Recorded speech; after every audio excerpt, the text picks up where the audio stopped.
How Dennis Rodman never talked to Michael Jordan and Scottie Pippen.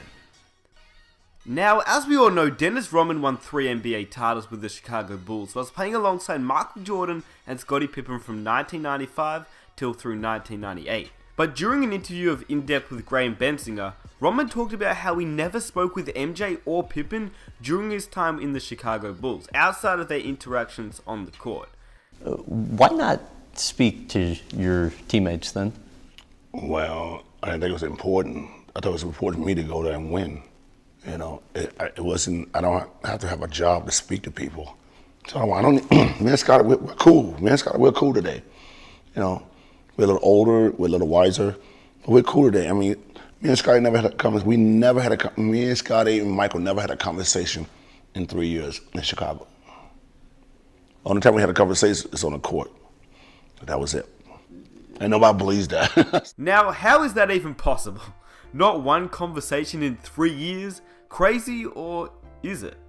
Now, obviously this statement came from Dennis Rodman. Whether you trust him or not, I haven't heard Pippen or Jordan deny it, but I do believe that they did have conversations, just very rarely, if ever. Obviously Jordan and Pippen were close, but according to Dennis Rodman, he never spoke to them, which, I mean, it is surprising since they won 3 NBA championships, but is it that surprising when you break it down, which is what we're going to do in this video? There were 2 versions of Dennis Rodman, maybe even more than that, but we had the party animal Dennis Rodman, and we had the basketball player Dennis Rodman. Like, I'm not joking, watch his documentary, which it's amazing if you haven't watched it, because I'll leave a link in the description. Watch his documentary. Anyway, the Dennis Rodman before he became the tattered, pierced, party animal Dennis Rodman played in Detroit during the late 80s, early 90s, when the Pistons were known as the Bad Boy Pistons. They were notoriously ruthless to players who drove in the paint and would repeatedly slam opposing players to the ground. They did it to almost every player, but especially to Michael Jordan, Scottie Pippen and the Chicago Bulls, simply because the Bulls were the young upcoming team who were eyeing the Eastern Conference Championship. As such, the Pistons were especially brutal to Scottie Pippen and Michael Jordan and would knock them around really hard, which is why I'm making this video, because as you can see, Rodman wasn't afraid to play hard. He would do whatever it took to win the game, and if it meant tackling an opponent to the ground or absolutely hammering them, well, he would simply do it. Very tough out there. Again, an unnecessary hit taken by the Pistons as Scottie Pippen was racked up.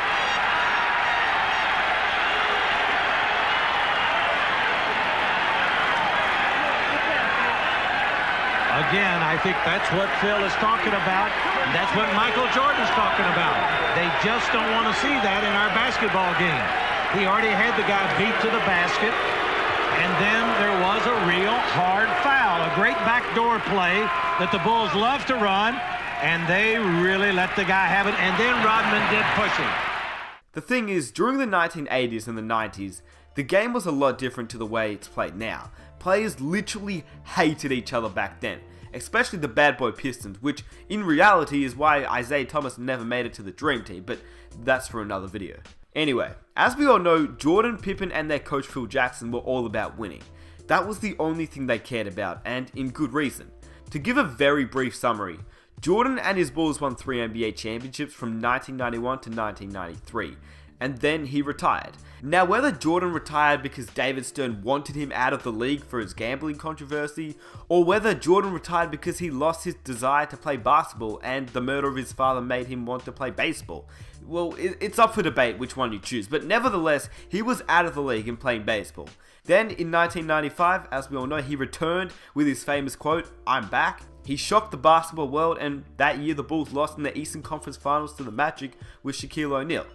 So after that loss, this is where Dennis Rodman really comes into effect, because by 1995, Dennis Rodman wasn't even playing for the Pistons. He was actually playing for the Spurs. By 1995, the Bulls were looking for a guy. They didn't know who that guy was just yet, but according to Phil Jackson, he made it clear what they needed, and I quote, "If we're going to win a championship, we have to have someone who can fetch the ball."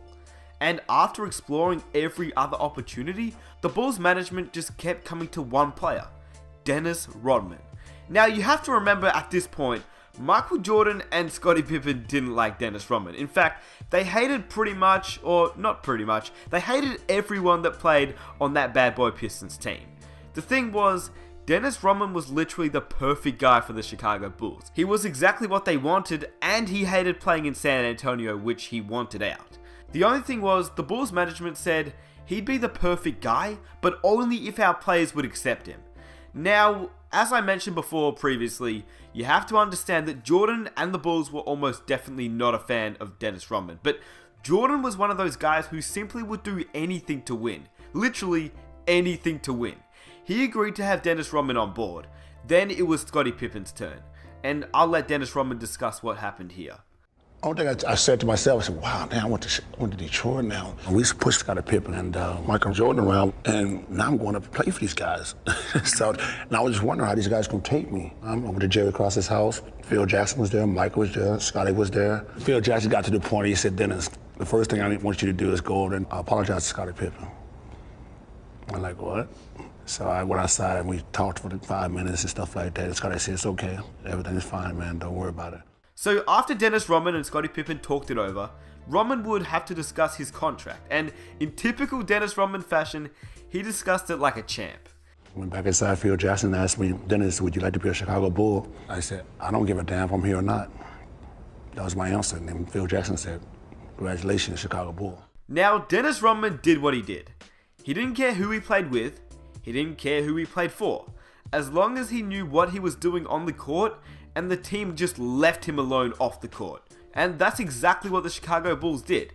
That's exactly how Jordan and Pippen never spoke to him, because he simply didn't want to be spoken to. All he wanted to do was party and play basketball. Jordan didn't care, Pippen didn't care, and Phil Jackson didn't care.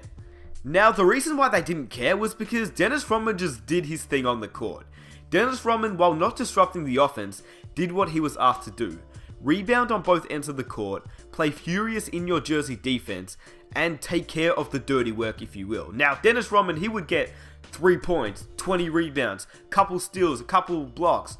He just did what you wanted Dennis Rodman to do. Routinely, he guarded the best opposing big man, and routinely, he got the better of that matchup. Then, after the game, he'd go out and party, and no one would ever see him until the next game, where he'd do the same thing. Get 3 points, 20 rebounds, couple steals, couple blocks, and he would do the same thing over and over and over again.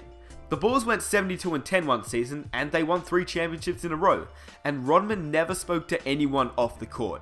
Something that I guess you wouldn't see nowadays, but in the 90s, it was a lot different, to be honest with you, and we're talking about Dennis Rodman.